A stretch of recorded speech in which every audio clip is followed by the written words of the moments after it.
The primary problem that a woman has with an infant is why not throw it out a window? Because it's very annoying, right? I mean, it's there all the time. It's constant demand. It's absolutely constant demand, tremendous dependency. And so a woman has to be tilted towards mercy.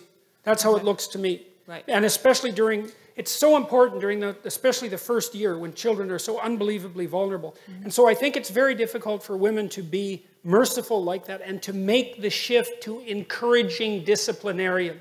I think that's a very difficult thing for people to do simultaneously. Although, you know, I'm not saying that women are always only merciful and men are always only encouraging disciplinarians, but things do sort themselves out to some degree like that. And I think also the biochemical transformations that accompany pregnancy and childbirth and lactation also tilt a mother towards that as well. Because she has to really love that little thing, right? It's number one, no matter what it demands.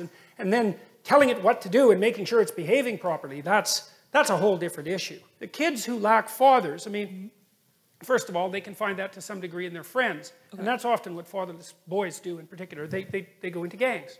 And they generate the missing masculinity in the gang.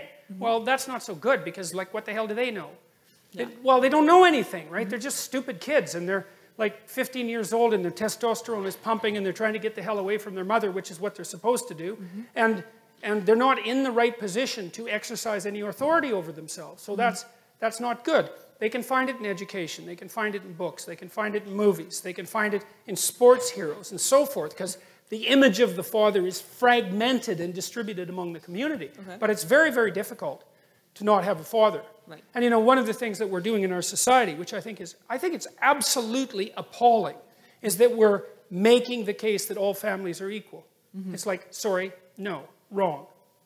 And there's no empirical data supporting that proposition, by the way. It's much better for kids to have two parents. Another danger that emerges, and this is Freud's, of course, famous observation, is that, you know, if there's mom and child, or father and child, that relationship can get a little closer than it should.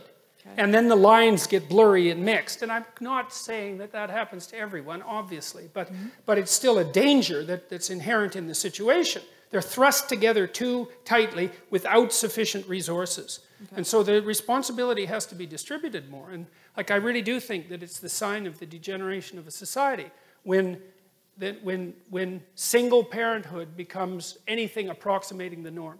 It's not a good idea. And part of the reason I believe that, and I think this has to do with the overwhelming selfishness of modern life, is that marriage isn't for the people who are married. It's for the children, obviously. And like, if you can't handle that, grow the hell up. No, I mean seriously. Yeah, okay. Seriously. Once you have kids, it is not about you. Period. Now, that doesn't mean it isn't about you at all.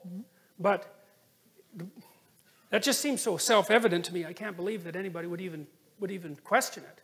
Oh, it's been questioned. Oh, yes. Well, I'm certainly aware of that. Yes, it's questioned. It's almost illegal to question it now. You know, or illegal to make the set of propositions that I'm making.